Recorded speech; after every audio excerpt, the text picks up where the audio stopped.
Harry Kane coming back to the Premier League? Manchester United nearing a sensational twist, Javi tipped to take over.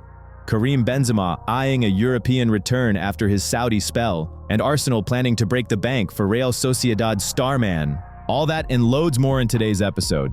If this video hits 350 likes, I'll sit down straight away and start working on the next one. Let's jump into the latest transfer rumors. Harry Kane. Because of course, we have to talk about Harry Kane. The man's barely unpacked his bags in Munich, is scoring goals for breakfast, and already the rumor mill is churning. He's coming back to England. And this isn't some bloke down the pub saying it. It's everywhere. United, Chelsea, Arsenal, Newcastle, even Barcelona. They're all lining up. Manchester United have been drooling over Kane for years. They wanted him when he was Mr. Tottenham. They signed Šeško, and Kane is another planet. That's not even a conversation. Chelsea want in too, naturally. They have a permanent striker crisis, and if a chance to sign a player like this pops up, they'll be all over it. Arsenal are having a look.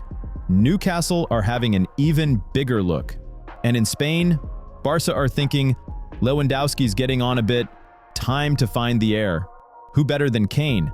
The Sun is claiming a return is actually on the cards. Bild chimes in, the price tag might drop to a mere £56 million. By the way, don't just sit there, give the video a reaction. It tells the algorithm we exist. Thumbs up or down, drop a comment now, we'd appreciate it.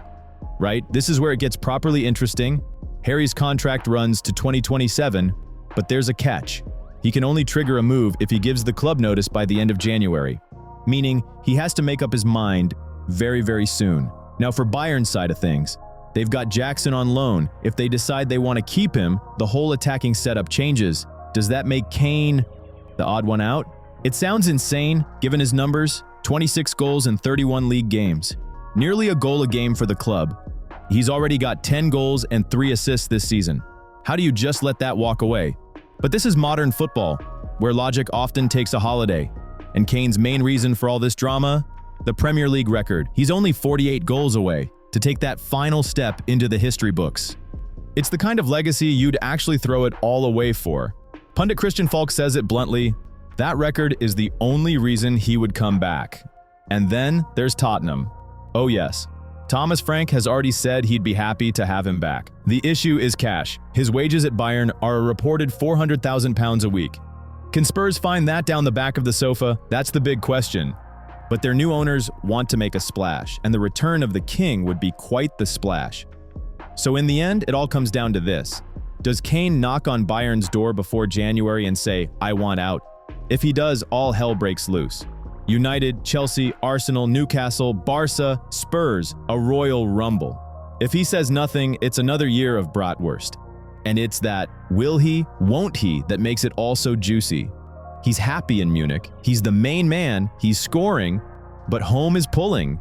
The record is whispering, England is shouting, and next summer we'll either get a massive comeback tour or season 2 of the German soap opera.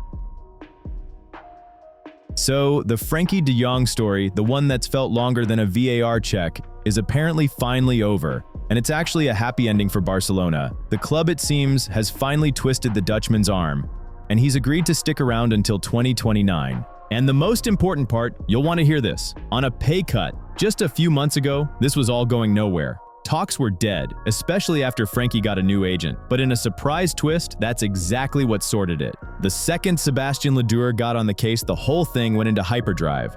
For Barca, this is a gigantic win. They don't just keep a captain, they keep the main man for Hansi Flick's project. Flick sees Frenkie as the linchpin in midfield, next to Pedri. That's the partnership that's supposed to bring balance and get the ball moving forward. In other words, when De Jong fancies it, he's a must-have. And that's obviously brilliant news for Laporta and Deco. They get some peace and quiet, and every other top club in Europe can put their checkbooks away. Frenkie's off the menu for years. Laporta is already doing a victory lap, telling everyone, we're working on the extension. Frenkie has been fantastic. He's motivated. We're expecting good news very soon. His current deal ran until 2026, by the way. So they had time, but Barca being Barca, they decided to sort it now. Now for the money bit. The new, smaller salary only starts in 2026.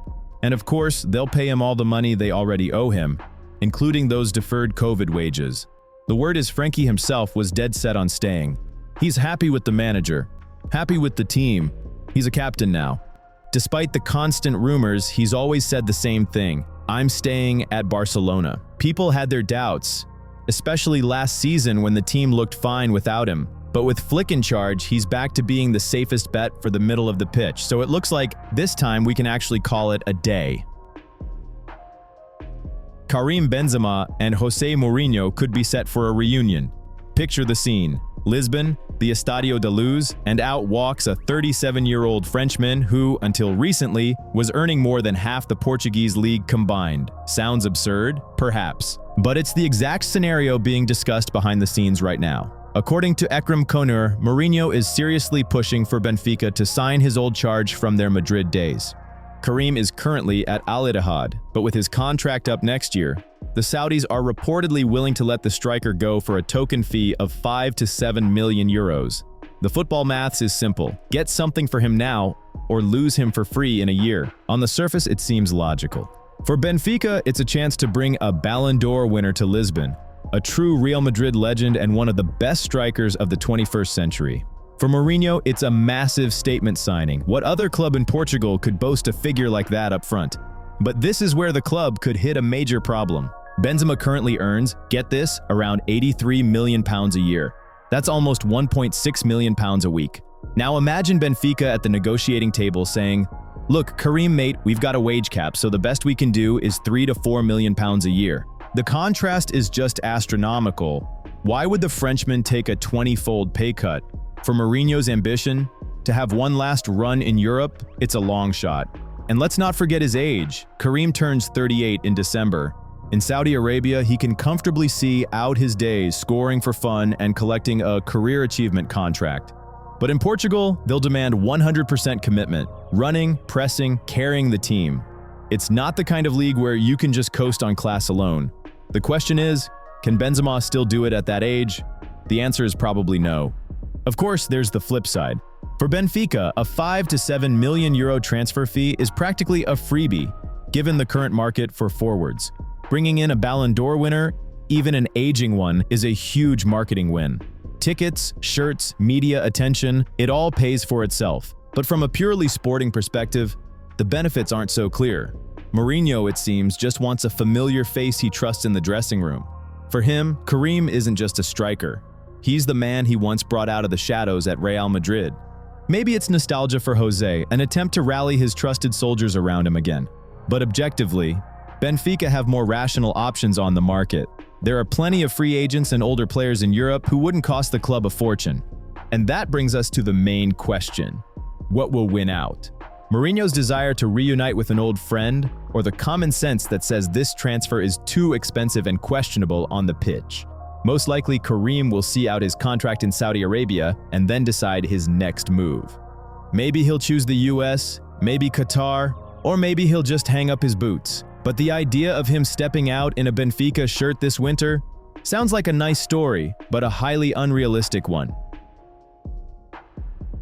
Arsenal are looking to shake up the market again. According to Fichajes, the Londoners are prepping a €45 million bid for Takefusa Kubo. The idea is simple: to test just how determined Real Sociedad are to keep the Japanese international.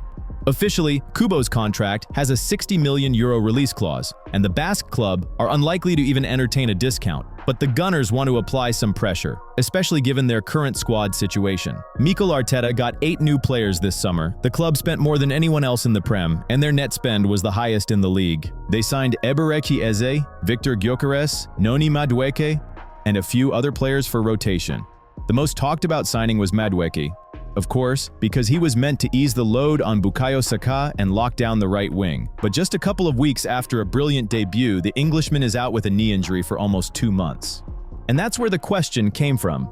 Does Arsenal have enough depth? Arteta, according to the rumors, thinks another winger is needed, and on the table is Kubo's name. The Japanese player has long been a key part of Sociedad's system. Sure, his goal and assist numbers aren't crazy, but his dribbling, his ability to take players on, and his knack for unlocking defenses make him valuable. In La Liga, he consistently drives the team's attack. The problem is his position is the right wing.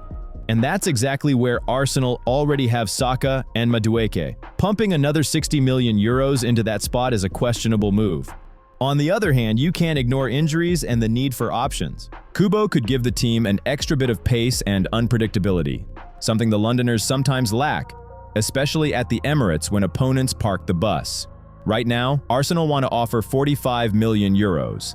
That's less than the release clause, obviously, but it sends a clear signal. The interest is serious. Sociedad will most likely give a firm answer, either the full amount or nothing.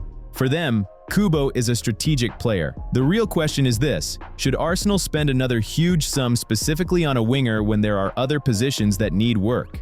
Midfield, depth in the center of the park, more variety up front. Considering the club already spent a fortune in the summer, another 60 million euro transfer might raise a few eyebrows, even among the fans. Still, if the deal somehow goes through, Arteta gets a player who's only 23, with massive potential and experience in a top league.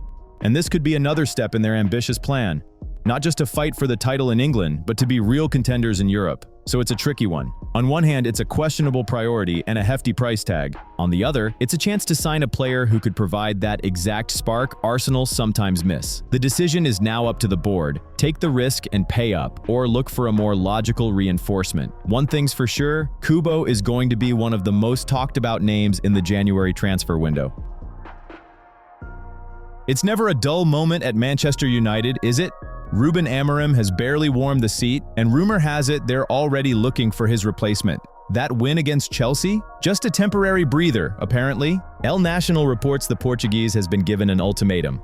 If the team messes up against Brentford and Sunderland, it's goodbye. The club is already actively looking at alternatives. And who's on the horizon? Javi, of course. It all seems to fit perfectly, doesn't it?